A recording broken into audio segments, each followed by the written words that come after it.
긴장이 많이 될 건데 박수를 좀 한번.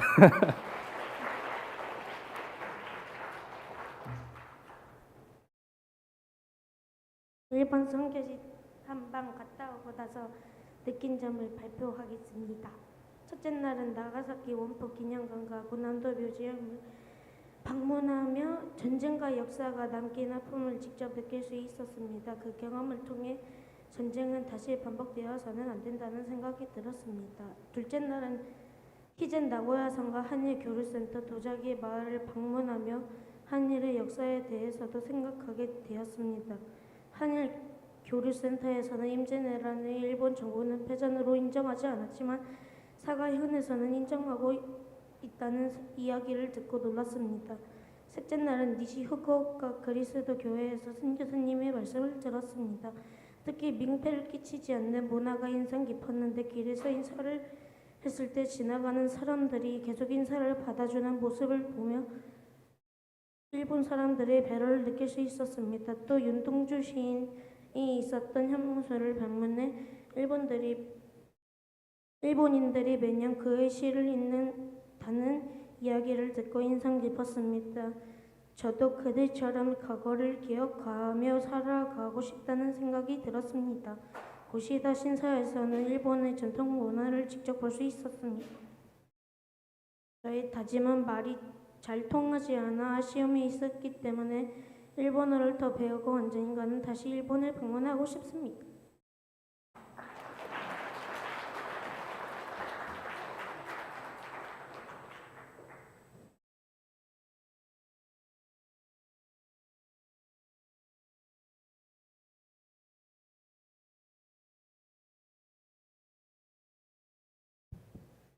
안녕하세요.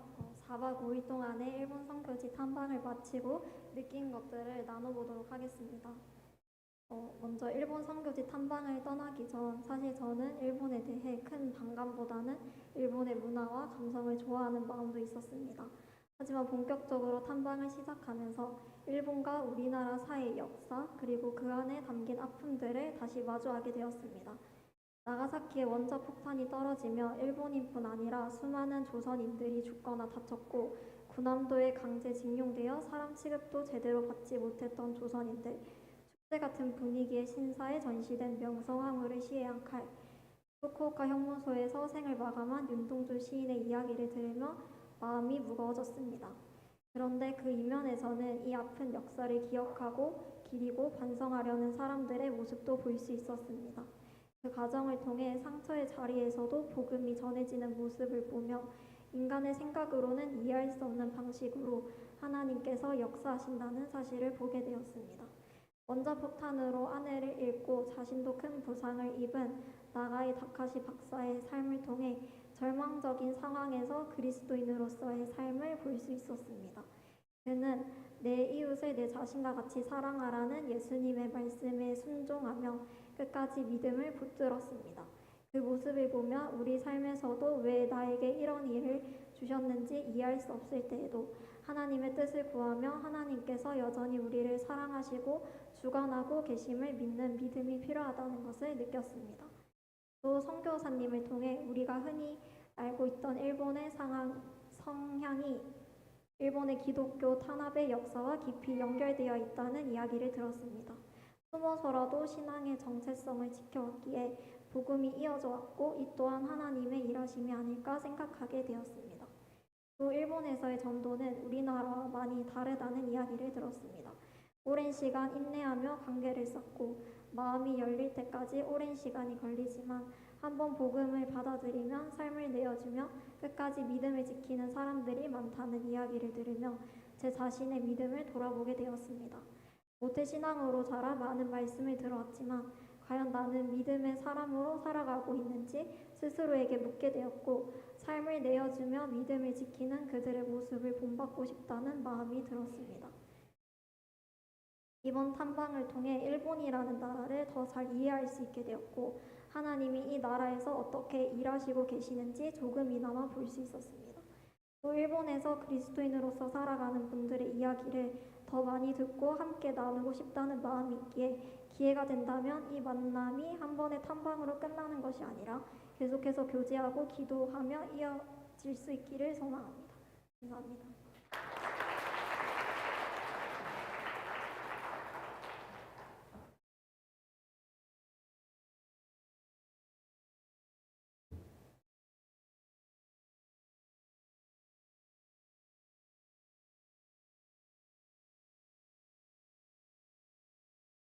안녕하십니까.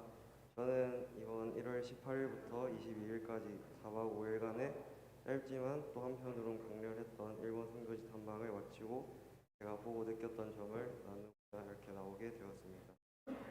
처음 일본으로 선교지 탐방을 간다는 소식을 들었을 때 솔직히 제 마음속에는 선교에 대한 사명감 이런 것보다는 여행에 대한 설렘이 더 컸던 것 같습니다. 드디어 나도 일본에 가보는구나. 겨울 일본 여행은 정말 낭만적이겠다. 라는 가벼운 마음으로 그날을 기다렸던 것 같습니다. 하지만 일본 땅을 밟고 선교사님과 함께 여러 장소를 다니며 말씀을 듣는 순간 제 중심은 완전히 바뀌기 시작했습니다. 그곳에서 역사하신 하나님을 간접적으로 경험하며 어느덧 제 마음속엔 일본 선교에 대한 마음이 조금씩 피어오르기 시작했습니다. 첫째 날과 둘째 날에는 한국과 일본 사이의 역사가 담긴 장소들을 방문했습니다. 사실 그 전까지 저에게 일본은 잘못을 인정하지 않는 나라, 반드시 이겨야 하는 적이라는 인식이 강했습니다.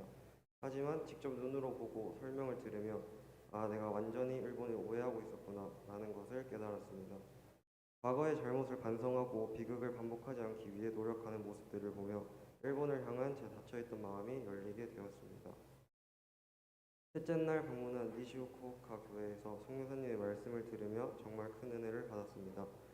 세상의 끊임없는 압박 속에서도 일본 땅의 복음의 불씨가 꺼지지 않은 것은 전적인 하나님의 역사하심이 있기에 가능했다라는 것을 알게 되었습니다.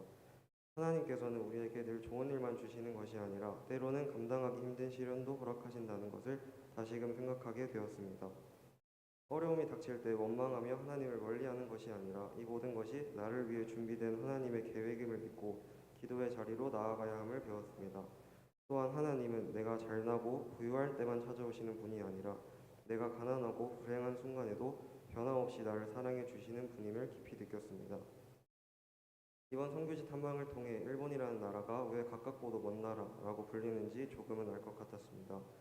하지만 가장 중요한 깨달음은 선교의 대상이 어느 나라 사람인지보다 우리 모두가 한 하나님을 믿는 그리스도인이라는 사실이었습니다.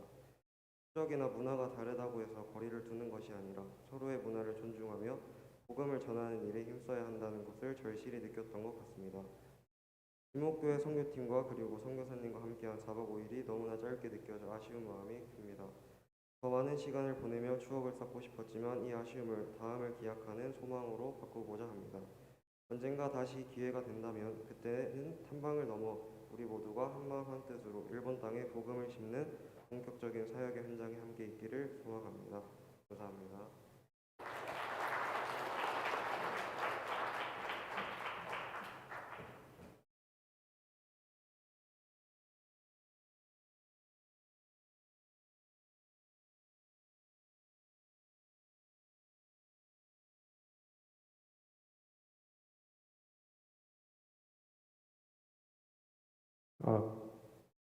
안녕하십니까.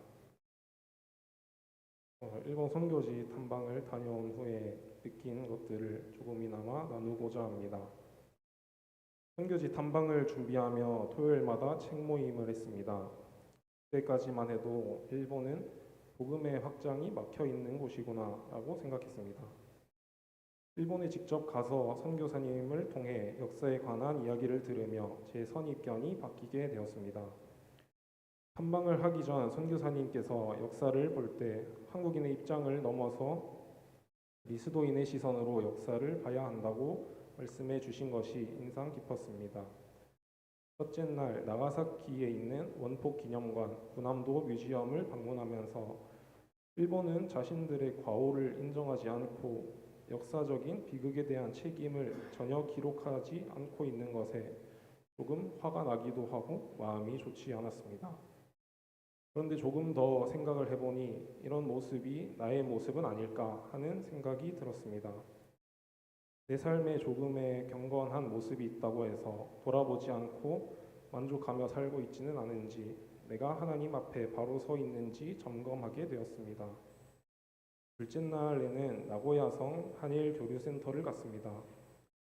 평소에 임진왜란에 관심이 많아서 이미 다 알고 있다는 생각을 하며 갔는데 한일 교류센터에 임진왜란이 일본이 조선을 침략한 것이다 라는 기록을 통해 일본에도 잘못을 인정하고 반성하는 선한 양심을 가진 사람들이 있다는 사실을 알게 되었습니다.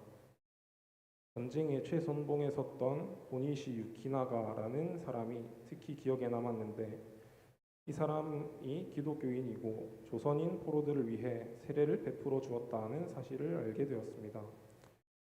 이야기를 듣다 보니 일본에는 신실한 크리스천들이 많이 있었는데 왜 복음이 확장되지 않을까 하는 고민이 들었습니다.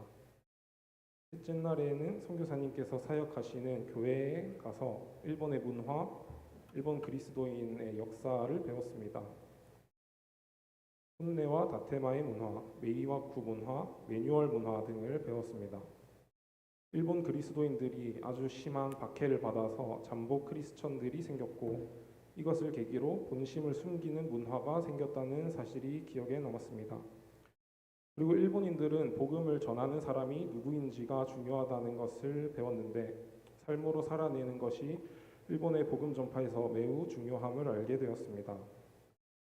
그리고 구시다 신사에 가서 많은 것을 보고 듣게 되었는데 오후 3시쯤에 갔는데 사람이 생각보다 많았고 실제로 돈을 내고 기도하는 모습을 보면서 무엇을 위해 저렇게 열심히 살까 하는 생각과 진리를 알지 못하는 모습에 복음을 전해주고 싶다는 생각이 들었습니다. 구시다 신사에는 명성황후를 시해한 검이 있습니다. 매우 슬픈 역사이지만 그 뒷면에서는 일본 최초의 개신교 선교사가 반성하는 마음으로 조선의 복음을 전했다는 사실을 알게 되었습니다. 하나님의 섭리하심이 이런 것인가 하는 생각이 들었습니다. 5일이라는 짧은 시간 동안 일본에 대해 그리스도인들의 역사에 대해 나의 신앙에 대해 고민해 볼 수 있는 시간이었습니다. 일본에 대한 가치관이 바뀌었고 일본 선교에 대한 마음이 들었습니다.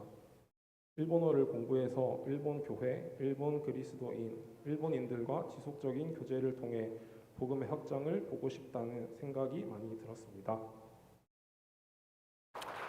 네, 감사합니다.